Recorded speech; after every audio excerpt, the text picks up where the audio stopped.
Hola, soy Leonel Aliza Notelli Correa y les doy la más cordial bienvenida a Yo Leo.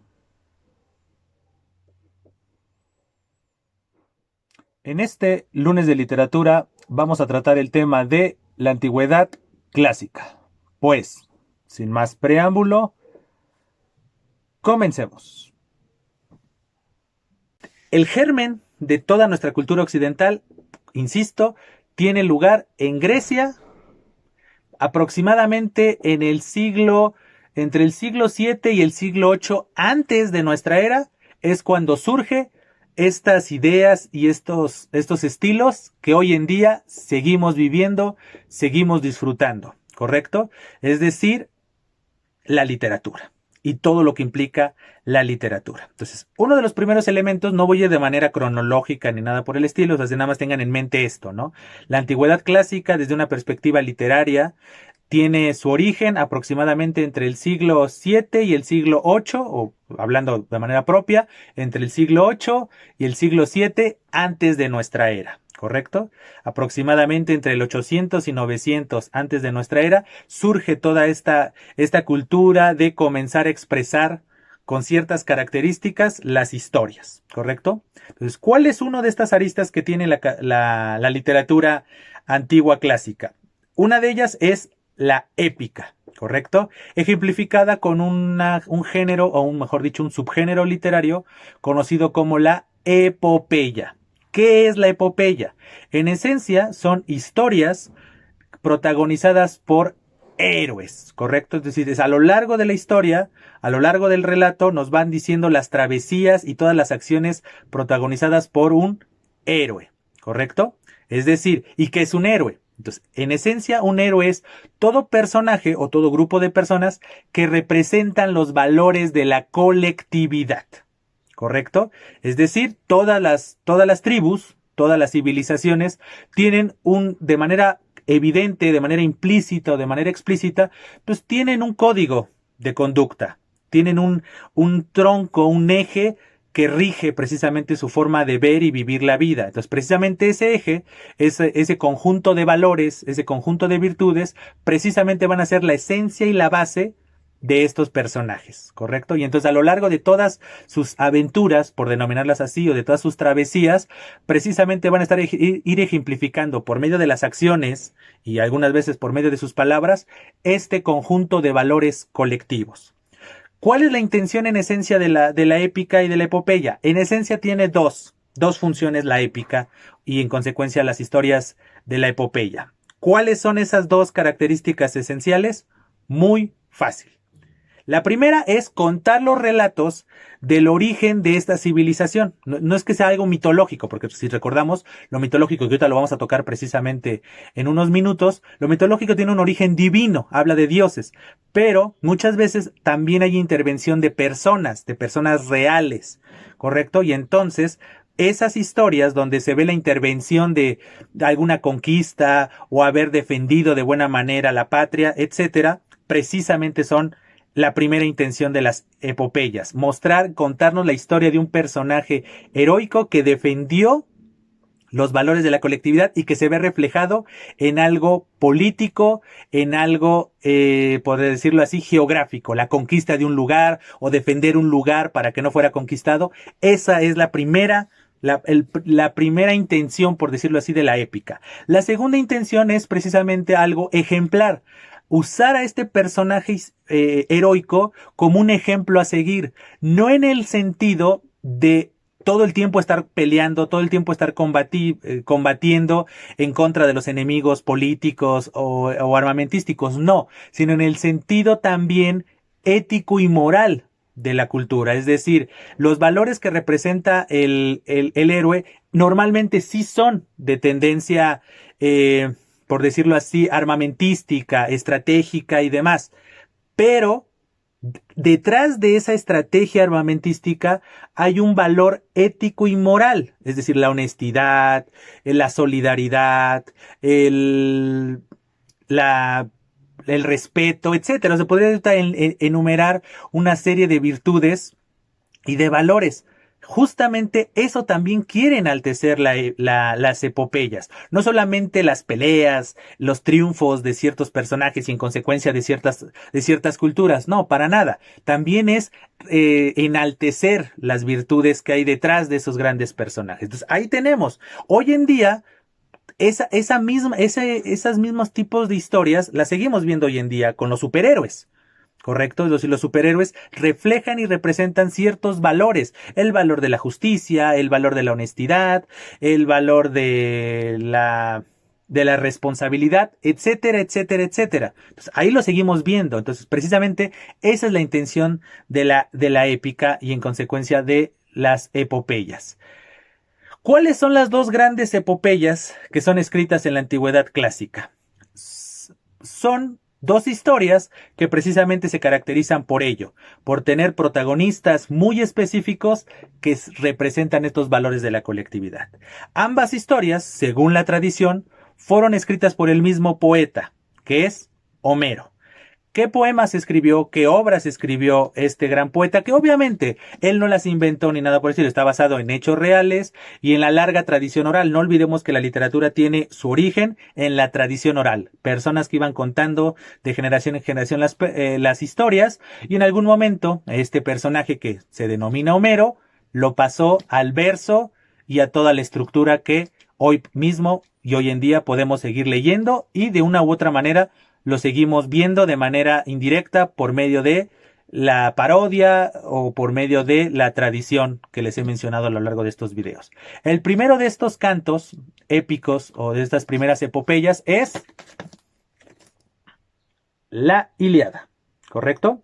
La Ilíada es precisamente este primer canto épico donde va a haber personajes heroicos tales como Aquiles, Héctor y demás, que cada uno a su estilo y forma de ver pues va a tratar la vida y va a tener un desenlace benéfico o no, dependiendo cuál sea la intención de la historia.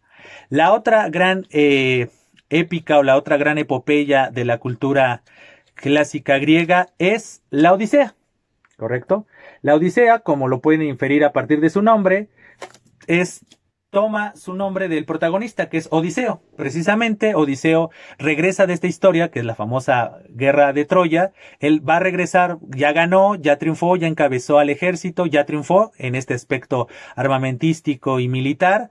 Y ahora su misión es regresar a su casa. ¿Correcto? Y en este intento de regresar a su casa, que está en un lugar llamado Ítaca, va a vivir una serie de situaciones donde precisamente él tiene que evidenciar su poder, su inteligencia y toda esta serie de valores colectivos que representaban para los griegos el ser un buen personaje, el ser una buena persona. ¿Por qué les cuento esto? Si está muy relacionado con la vida real, o sea, basado en hechos reales, unos personajes y demás. Como que en esta época, pues como que la literatura no era muy ficción. Todo lo contrario. Precisamente la épica, aunque está basado en hechos reales, personajes reales, no deja de tener elementos de ficción. Es decir, elementos de creación. No lo olviden, ficción no es igual a mentira, sino es creación.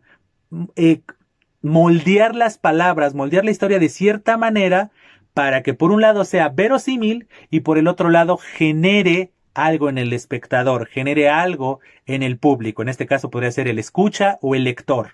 No lo olvidemos. Recordemos las funciones de la lengua. La función de la lengua que caracteriza la literatura es la poética. ¿Y cuál es la definición de función poética? Usar el lenguaje con un fin estético. Y entonces aquí entra precisamente lo que les quiero decir. La palabra estético viene del griego que significa generar o emoción. Por decirlo así, es emoción. Estética es la palabra que define la emoción, ¿correcto? Entonces, ¿cuál es la intención de la literatura? Generar emociones, la que sea, ternura, compasión, terror, odio, sorpresa, lo que sea. Entonces, precisamente la idea de literatura tiene que basarse precisamente en la estética. Entonces, la épica, a pesar de contarnos historias militares, de guerras, muertes y todo lo que implica las batallas y demás, no deja de tener un sentido estético. Te cuento la historia de nuestro héroe además de estas dos intenciones de contarte la historia y por el otro lado ejemplificarte cómo debe de ser un buen ciudadano de nuestra etnia, te lo tengo que contar de una manera atractiva que te haga sentir, además de mostrarte o contarte una simple historia. Entonces, precisamente, dos conceptos que hemos usado en algunos momentos de nuestro curso, que es la mímesis y la poiesis, van a ser precisamente los dos grandes ingredientes que van a caracterizar a la literatura. Entiéndase mímesis como este recurso que usan los creadores literarios o artísticos en general de retomar elementos de la realidad para plasmarlos en su obra artística. Es decir, pueden ser personajes reales, como en el caso de la épica o de la epopeya, pueden ser lugares, pueden ser situaciones, puede ser características, lo que sea que nosotros retomemos de la realidad, incluso el lenguaje, la forma de hablar y demás, elementos de la realidad que toma el artista para reflejarlos en su obra. Y por el otro lado tenemos la poiesis, que la palabra poiesis también viene del griego, que significa creación, ¿correcto? Entonces, la literatura es este perfecto combinar la mímesis y la poiesis. La literatura es creación, la literatura es 100% poiesis, 100% creación. Pero para que esta creación surta su efecto estético, es decir, su efecto de causar emociones, de causar sentimientos, tiene que tener elementos miméticos, es decir, elementos de la realidad para que el espectador que vive en el mundo real, a pesar de que esté frente a un mundo creado, sienta algo. Ese es el propósito de la literatura. Para eso estudiamos literatura. No lo olviden, la definición que les daba al principio cuando platicábamos. La literatura es el mundo de posibilidades. Hay una frase común que dice, el hubiera no existe. En el mundo real, en la literatura sí existe. Para eso estudiamos literatura, para ver qué pasa en el hubiera, qué pasa en el mundo de las posibilidades. Eso es justamente la literatura, el mundo de las posibilidades, pero el mundo de las posibilidades bien contado. Entonces retomo elementos de la realidad, la mímesis, para que mi obra de creación, la poiesis, tenga un efecto estético, es decir, haga que mi espectador sienta algo, sienta alguna emoción que lo haga ser una mejor persona.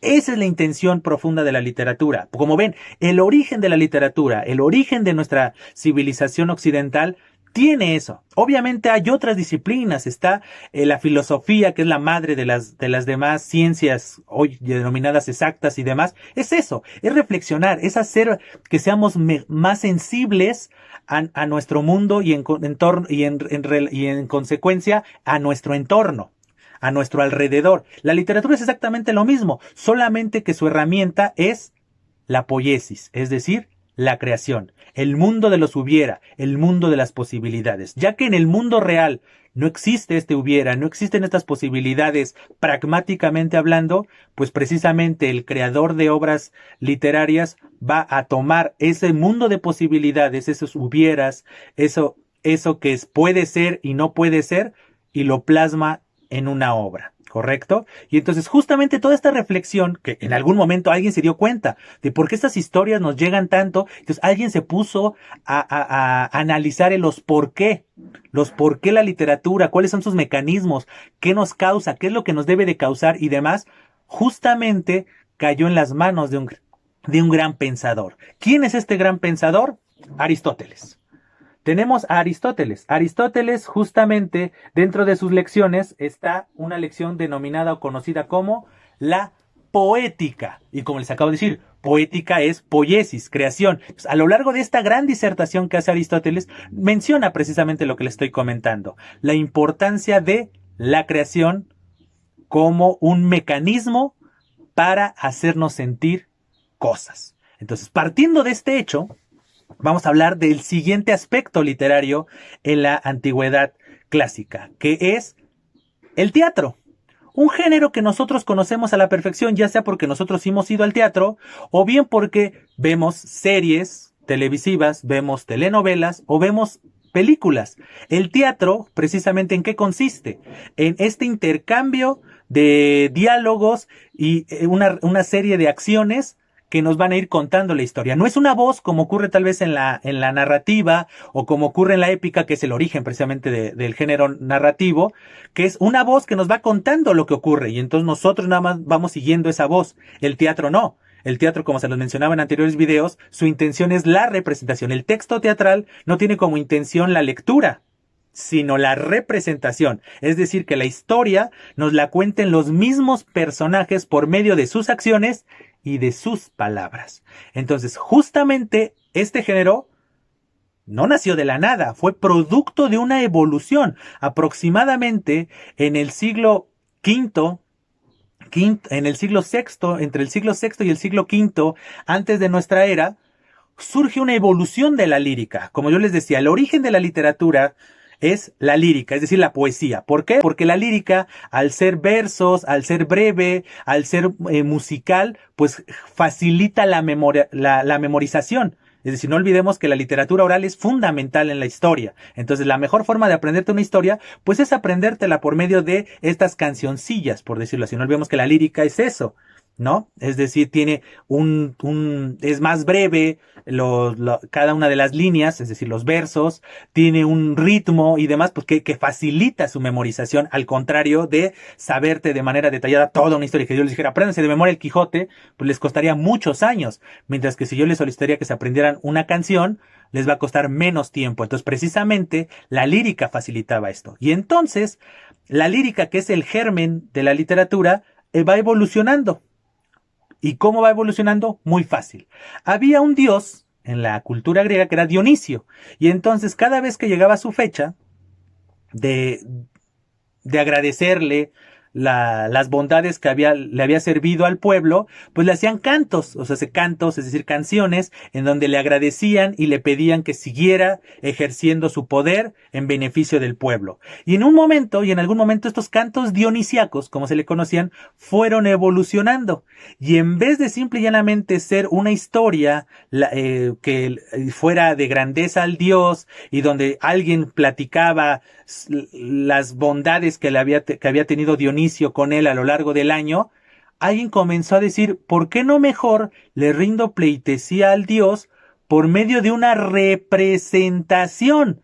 Ya no te cuento, y te cuento, valga la redundancia, la historia que yo viví este año, sino te voy representando lo que viví este año. Y así surge el teatro. Es decir, ya no es la voz que te va contando las situaciones, los hechos, como ocurría en la épica, sino ya te representan los sucesos. Ya no es una voz que te dice qué ocurre, sino tú ya estás viendo qué ocurre. Justamente como lo vivimos hoy en las series, en las telenovelas y en el cine. La historia no nos la cuenta una voz, nos la cuentan los mismos personajes que la protagonizan.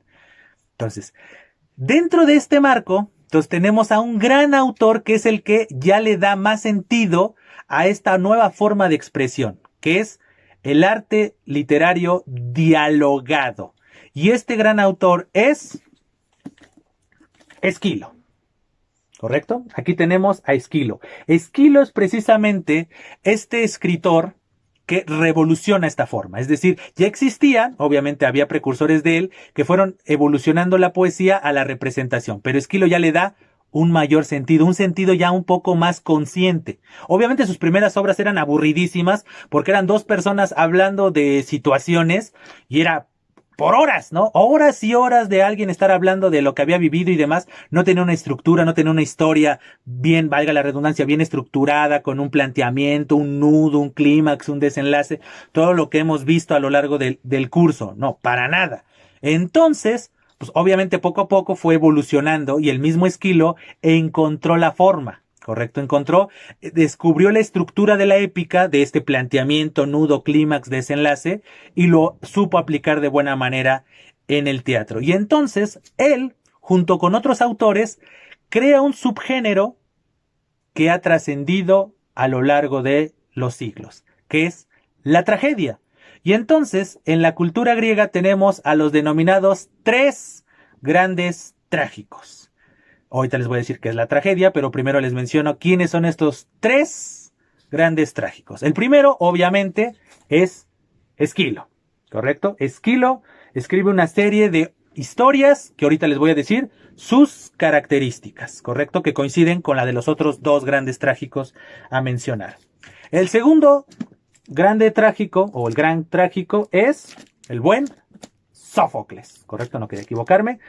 Sófocles es el segundo de estos tres grandes trágicos griegos. Entonces tenemos a Esquilo, Sófocles y el tercero, y no menos importante, Eurípides. Entonces, entre Esquilo, Sófocles y Eurípides tenemos a los tres grandes trágicos. ¿Qué es la tragedia? En esencia, la tragedia es una historia que nos cuenta la sucesión de acciones de un personaje, el cual, de manera consciente o inconsciente, va en contra de su destino, ¿correcto? Y esta rebeldía a su destino, de manera consciente o inconsciente, va a desembocar en que él tenga un final trágico, precisamente. ¿Y cuál es ese final trágico? La pérdida de algo, la pérdida de alguien, o en el mayor de los casos, o en el mayor número de los casos, es la pérdida de la vida, es decir, la muerte.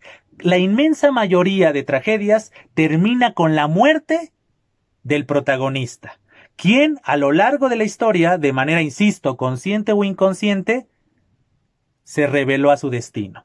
¿Se acuerdan cuando yo les hablaba de Romeo y Julieta, que era una tragedia? Justamente William Shakespeare retoma este modelo de los tres grandes trágicos y de la tragedia clásica y hace que de manera inconsciente Romeo y Julieta vayan en contra de su destino. ¿Cuál era su destino? Odiarse, porque ellos dos eran de familias que se odiaban entre sí. Obviamente alguien podría decir, pero ellos dos no tenían vela en ese entierro.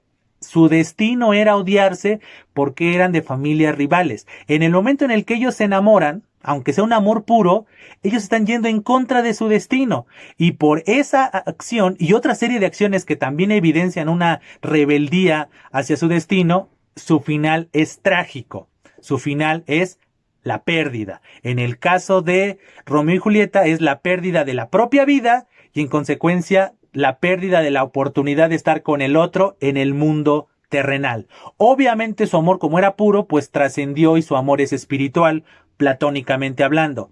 Pero ellos no pudieron casarse, ellos no pudieron gozarse, por decirlo así, y entonces esa es la tragedia. La tragedia es que ellos no pudieron estar juntos en el mundo real, ¿correcto? Entonces ahí está un ejemplo. Entonces esa historia que es contada en el Renacimiento tiene su germen, estructuralmente hablando, en la antigüedad clásica, donde precisamente William Shakespeare retoma el modelo de la tragedia clásica de estos tres grandes autores, Esquilo, Sófocles y Eurípides. Entonces, estos tres grandes autores, a lo largo de su tradición, van a irnos contando historias de diferentes personajes quienes, insisto, de manera consciente o inconsciente, transgreden su destino y en consecuencia, al final, o se mueren, es decir, pierden su propia vida, pierden a alguien muy importante debido a esta rebelión de su destino, o pierden algo que es fundamental para ellos. Puede ser su casa, puede ser a su familia, porque los expulsan de la región y entonces ya no pueden vivir con ellos. Podría contarles ahorita una larga lista de grandes tragedias que nos cuentan estos tres grandes trágicos, pero no es la intención. La intención es simple y llanamente hacerles ver qué es la tragedia. Entonces, hoy en día lo estamos viendo precisamente. O sea, yo les podría decir, para ponerles un ejemplo que ustedes pueden consultar, pueden estar viendo la serie de Sabrina, por ejemplo. Si ustedes ven la serie de Sabrina que está en Netflix, tiene momentos y guiños, porque no es una tragedia formal, de tragedia. Ella se revela, ella está predestinada a ser una bruja, ¿correcto? Pero ella no quiere alejarse de sus amigos mortales, ¿correcto? Y entonces ella se revela ese destino y justamente eso va a derivar de una serie de aventuras, ¿correcto? Que todavía no sabemos porque todavía no termina la serie. No sabemos si va a ser una historia trágica o solamente Sabrina es una historia con elementos trágicos. Correcto, entonces ahí tenemos un ejemplo, o sea, se me acaba de ocurrir ahorita, pues yo les podría mencionar una larga lista de ejemplos. Otro ejemplo, para aquellos que es un poco más cercano, es el Hombre Araña. Peter Parker, cuando tiene sus poderes, su destino es ser un héroe, salvar al prójimo. Y justamente la primera oportunidad que él tiene de ser héroe, es decir, detener a este delincuente que le había robado al señor, el encargado de las luchas, que había sido injusto con él y no le había pagado, y él lo deja ir, según la película y según el cómic. ¿Qué pasa? Este mismo criminal que dejó ir Peter Parker es el que mata a su tío Ben. Entonces, ahí está un ejemplo de una escena trágica. Peter Parker, por ir en contra de su destino, que es ser un héroe, y era detener, porque él estuvo en sus posibilidades de detener al criminal, él se rebela contra este destino que le había dado la vida, de manera consciente o inconsciente, directa o indirecta, y paga esta rebelión, esta indiferencia hacia su destino, con la pérdida de alguien importante. Entonces, justamente ahí está la frase, la misma frase del tío Ben, con una responsabilidad conlleva un gran poder, conlleva una gran responsabilidad. Pues eso podríamos decir que podría ser una buena máxima para las tragedias. Ser quien eres, vivir lo que vives, conlleva una gran responsabilidad. ¿Y cuál es esa responsabilidad? Ejercer lo que te corresponde. ¿Correcto? Entonces, ahí tenemos ejemplos en la cultura pop de cómo todavía hoy en día, siglo XXI, seguimos siendo testigos de estos elementos de tragedia, ¿correcto? Entonces, obviamente el Hombre Araña no es una tragedia porque al final no le pasa nada como si le pasa a los héroes o a los protagonistas de las tragedias de estos tres grandes trágicos griegos. Tal vez Sabrina tampoco va a ser una tragedia, pero hay elementos de tragedia, hay escenas, hay capítulos, hay unas anécdotas que tienen elementos trágicos para que vean que eso que surgió hace más de 20 siglos, sigue teniendo vigencia el día de hoy, ¿correcto? Pero no todo era tragedia, ¿correcto? Entonces tampoco nos vamos a torturar y demás, sino también había historias que nos contaban la vida cotidiana, ¿correcto? A veces de manera muy formal, simplemente era contarnos una historia de la vida cotidiana, y otras veces era contarnos estas mismas anécdotas de la vida cotidiana, solamente que con un ligero toque de humor, ¿correcto? Es decir, para hacernos reflexionar, hacernos pensar algo, con un ligero toque de humor. Entonces, a este tipo de literatura o a este tipo de teatro se le conoce como comedia. Por un lado teníamos a los tres grandes trágicos. Teníamos Esquilo, Sófocles y Eurípides como los tres grandes trágicos. Estas historias llenas de pasión, llenas de dolor al final y demás. Y por el otro lado, con los mismos griegos, tenemos historias teatrales que nos cuentan anécdotas de la vida cotidiana, en muchos momentos con un ligero toque de humor que nos causaba risa y demás. Por eso las dos famosas caritas, las dos famosas máscaras de los griegos, ¿correcto? Por un lado la que está llorando, que es la tragedia, y por otro la que está riendo, que es la comedia. Y aquí es una anécdota, antes de profundizar en la comedia, por esta mención de las máscaras. Les menciono de las máscaras porque en estas épocas no era bien visto ser actor, ¿correcto? Y en consecuencia las personas que interpretaban estos papeles se ponían unas máscaras, precisamente. Se ponían una máscara de sonrisa si es que estaban interpretando una comedia, o bien se ponían una máscara de tristeza si es que estaban representando una tragedia. Otro dato es que no había actrices, ¿correcto? Entonces incluso los papeles de mujeres lo interpretaban hombres. Como otro dato cultural, en la época de William Shakespeare, es decir, en el Renacimiento,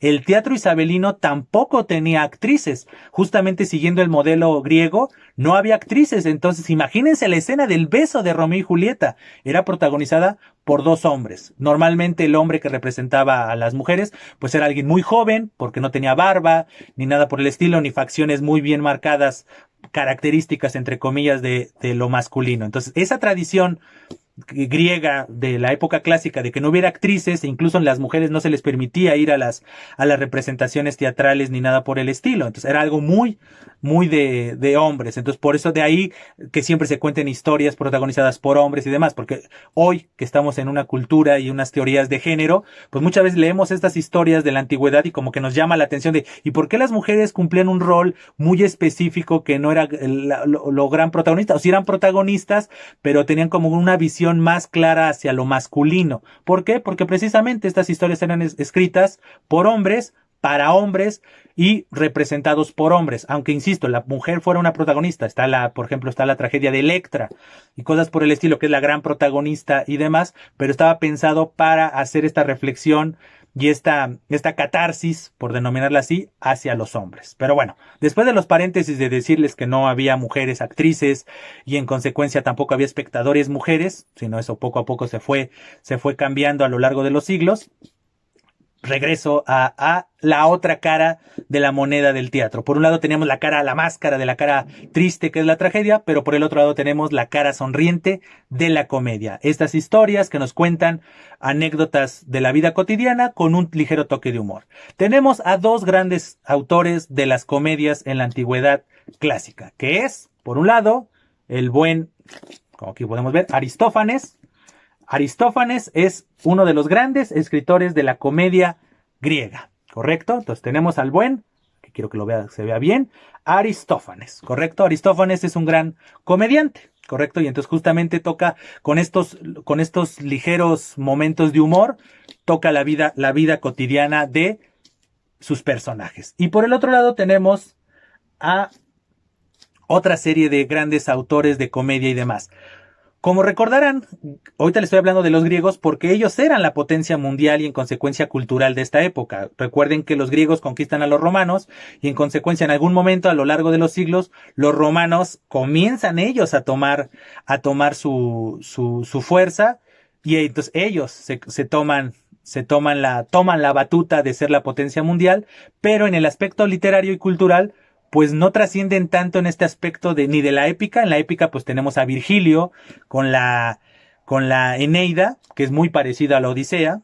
Entonces ahí tenemos un ejemplo, pero no trascienden tanto en la tragedia. En la tragedia no tenemos grandes trágicos romanos. Entonces, siguiendo en esta dicotomía, ya no hablando solamente de los griegos, sino de la cultura grecolatina, esta combinación entre griegos y latinos, que son los que componen la antigüedad clásica, la cultura griega por un lado y la cultura latina o romana por el otro, pues precisamente vamos a tener a los grandes trágicos, por un lado los griegos, y los grandes comediantes, ¿no? Tenemos a Aristófanes, tenemos a Menandro, por ejemplo, aquí tenemos al buen Menandro, sus comedias.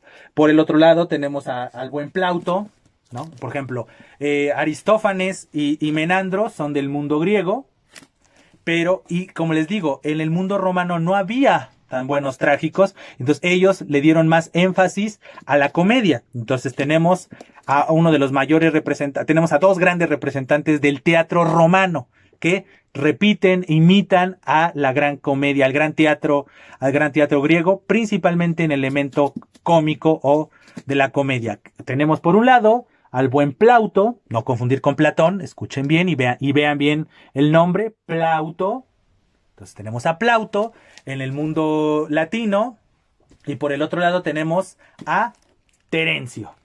Entonces tenemos a Plauto y a Terencio como los dos grandes comediantes de la cultura romana, ¿correcto?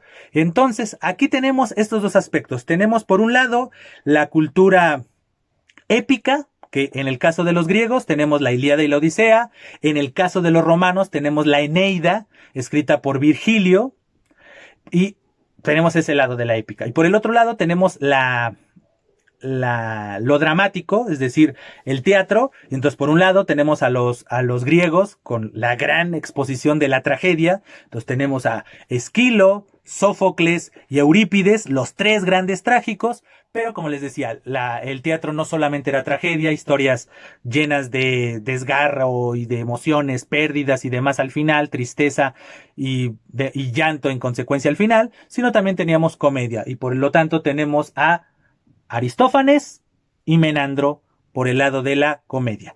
Termina, obviamente también hay lírica griega, pero ahorita no quiero profundizar en demasía con eso porque no hay tantos ejemplos, porque se perdieron, o sea, está la famosa quema de la biblioteca de Alejandría y demás, que ahí se perdieron muchos textos, muchos papeles donde estaba la poesía clásica griega, entonces ahí se perdieron, entonces solamente hay algunos fragmentos y demás de la poesía griega, ahí tenemos a Safo y tenemos a otra serie de autores. Insisto, ahorita no voy a enlistarlos porque es meterme a temas que desembocan otros temas. Entonces dejemos de lado un poquito a los griegos y retomemos y vayámonos un poco para adelante. Es decir, vayámonos a los romanos. Entonces ya les mencioné la épica romana con Virgilio y la Eneida. ¿correcto? La Eneida es muy parecida, insisto, a la Odisea, solamente que nos lo cuentan desde la perspectiva de los romanos. Un hombre llamado Eneas, que justamente acaba de perder en la batalla de Troya, su pueblo acaba de perder, y entonces él tiene que ser el héroe, ¿no?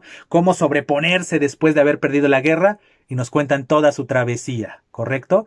Ejemplificando los valores de la colectividad, ahora romana o latina, ¿correcto? Entonces ahí tenemos a Virgilio, por un lado, ¿correcto?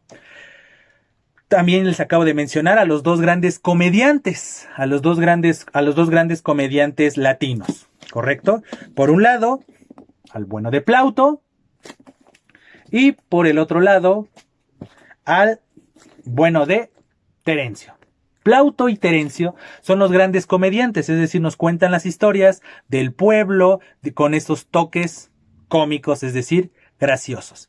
Pero los romanos no trascendieron en demasía ni por su épica, porque pues, el único canto épico que trascendió de mayor importancia es precisamente la Eneida, y la Eneida además, pues no fue, Virgilio no tuvo el tiempo para escribirla. Cuando la escribió se la dio a un amigo y le dijo, quémala, léela, porque para que tú me pediste que querías leer lo que yo estaba escribiendo y demás, estaba a punto de morir.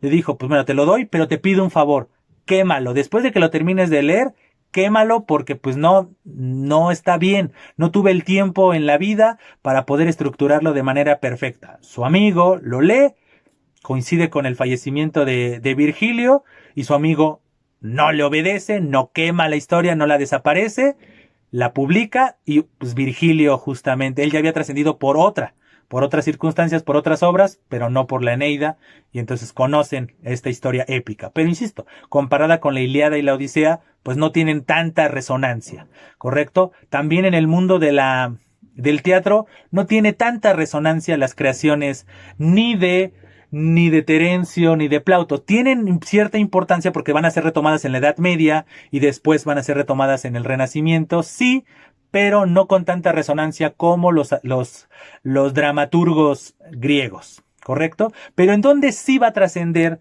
la cultura romana o latina, en la poesía. Contrario a lo que ocurre con los griegos, donde sus poetas no trascienden demasiado, porque pues, su gran poeta es Homero y pues es reconocido por la épica, y sus grandes autores son reconocidos por el teatro, estos tres grandes trágicos y sus grandes comediantes o sus grandes cómicos, los latinos sí van a trascender en la lírica. Entonces, en esencia, ¿quiénes son los grandes poetas líricos de los romanos? Podría así enlistarles una infinidad de autores que sí se pueden conseguir, que sí se consiguieron sus textos y demás. Pero les voy a mencionar únicamente dos autores. Por un lado tenemos al buen Ovidio, correcto, vean aquí, Ovidio, que por un lado se hizo famoso por muchísimas obras, ¿correcto? Una de ellas son las Metamorfosis, que tiene más que ver con el último tema que vamos a tocar en este video, que es la mitología, pero que su poética, porque lo cuenta de manera lírica, de manera poética,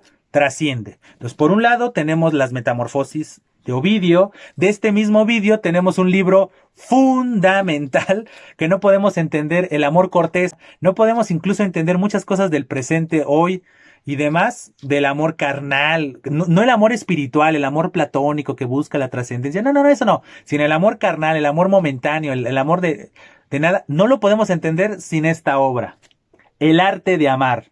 Como lo dice su título, literalmente, el arte es como el quehacer de algo, ¿no? Es el bien hacer algo. Entonces, el arte de amar, como lo dice su título, es literalmente son consejos desde la visión de esta época, no olvidemos. Hoy si lo leemos de manera literal sería fatal para nuestra cultura porque hemos evolucionado y demás.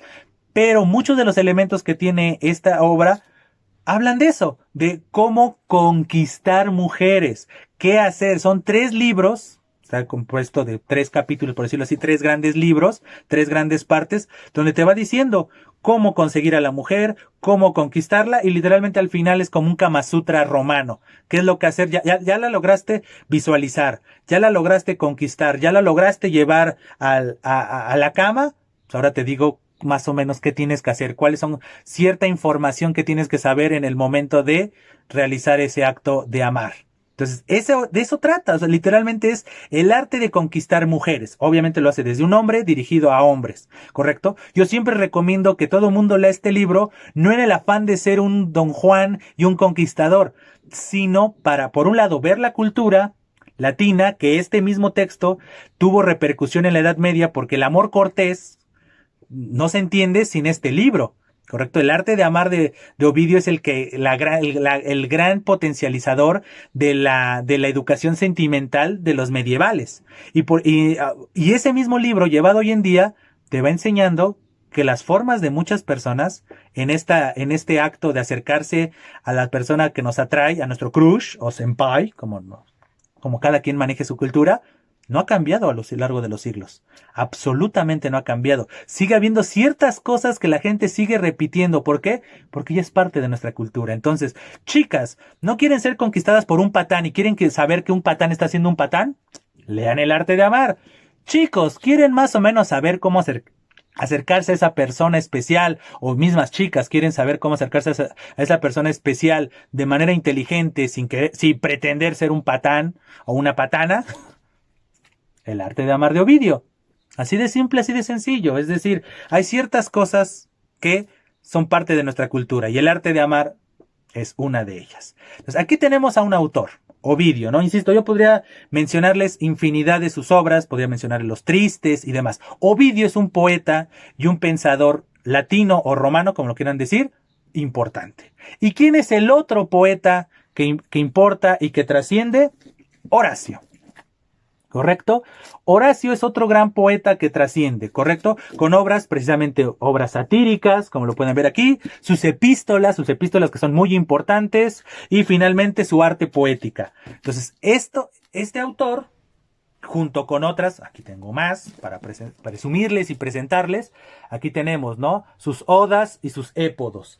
Justamente este autor, Horacio, trasciende. ¿Por qué? Porque sus frases, algunos versos, se reflejan tanto en la Edad Media, pero principalmente en el Renacimiento y en el Barroco. ¿Correcto? Grandes autores del barroco como los que les mencionaba, Francisco de Quevedo, Luis de Góngora, Lope de Vega, Tirso de Molina, Pedro Calderón de la Barca, la misma Sor Juana Inés de la Cruz, el mismo Juan Ruiz de Alarcón, todos ellos retoman muchas veces tópicos, frases que fueron escritas por Horacio.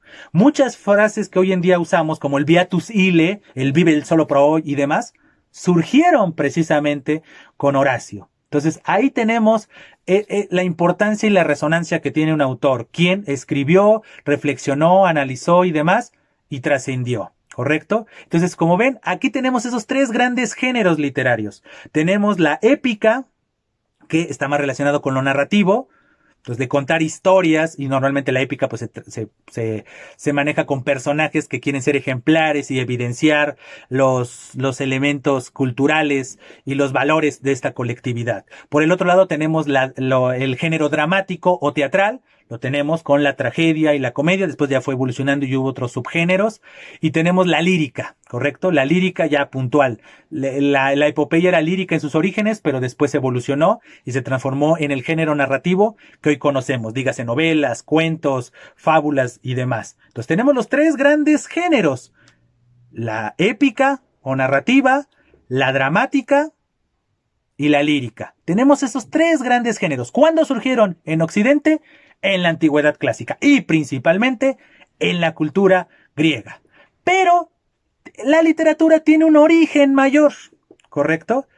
Que de manera consciente o inconsciente no deja de ser literatura. E incluso la madre de todas las ciencias y de todas las disciplinas, la filosofía, desde mi perspectiva, no existiría sin este género, sin esta tendencia, que algunos llamamos ya literatura, otros no la llamarán literatura, pero no deja de tener elementos literarios, eso sí que no, que es la mitología. ¿Qué son los mitos? Son esas historias que nos cuentan el origen de las cosas, no importa qué cosa, por una intervención divina. ¿Correcto? En consecuencia, la mitología no deja de ser un aspecto de creación. Los seres humanos, en su afán y en su necesidad de saber las cosas, de dónde venimos, hacia dónde vamos, crean esta mitología. ¿Correcto? Entonces, los dioses no escribieron sus propias historias. Fue el mismo ser humano que crea de manera consciente o de manera inconsciente, crea estas historias, estas intervenciones divinas. A partir de la mitología surgen los filósofos. Los filósofos comienzan a cuestionar estas historias, estas grandes verdades que se habían creado, y dicen no, y comienza la filosofía, a la búsqueda de la verdad. ¿Correcto? La búsqueda de la sabiduría, que eso significa filosofía, el amor a la sabiduría. ¿Qué es la sabiduría? Buscar la verdad por medio de la observación y de la demostración, mientras que los pueblos en sus orígenes esas explicaciones la daban por medio de la mitología, la intervención de los dioses. Entonces, la cultura grecolatina no está alejada de eso. Entonces, los griegos y los latinos tienen una mitología, es un germen, y a partir de la mitología surgen otras cosas. Surge, por un lado, la filosofía, esta situación de reflexionar y analizar nuestra realidad. Surge la literatura, porque a partir el afán de explicar la realidad, también lleva a explicar la realidad cotidiana, la que sí se puede demostrar, pero de manera estética. Contar la realidad es de una manera estética, no divina. Entonces, como ven, la literatura es el germen de todo. Muchos no lo aceptan, pero bueno, no voy a entrar en discusiones. Es mi visión, mi perspectiva, y ustedes, yo estoy abierto para que ustedes también me debatan. Si ustedes están de acuerdo con esta idea que tengo yo, que la literatura es el germen de la civilización. Porque si la gente no hubiera creado mitos, no hubiera habido ese choque con los grandes pensadores que después formaron la filosofía. Y la filosofía surge y crea este choque, ¿no? De la generación de la divinidad y todo ponerlo en las manos de los dioses. Por el otro lado, todo ponerlo en las manos de el análisis de la realidad a partir de un método, ¿correcto? Entonces, aquí tenemos estas dos grandes realidades que hoy en día sigue imperando, la religión y la ciencia. Entonces, es un debate que sigue hoy en día, pero desde mi perspectiva, este debate surge por el hecho de haber creado historias. Y en este caso es la mitología. La mitología es el gran germen de la civilización. Y dentro de estos recursos surge ya la literatura formal como la conocemos hoy en día, que es la épica, la tragedia, la comedia, etcétera. Entonces tenemos la mitología. Entonces, ¿cuál es la gran característica de la mitología? Pues es eso precisamente, contar las grandes historias.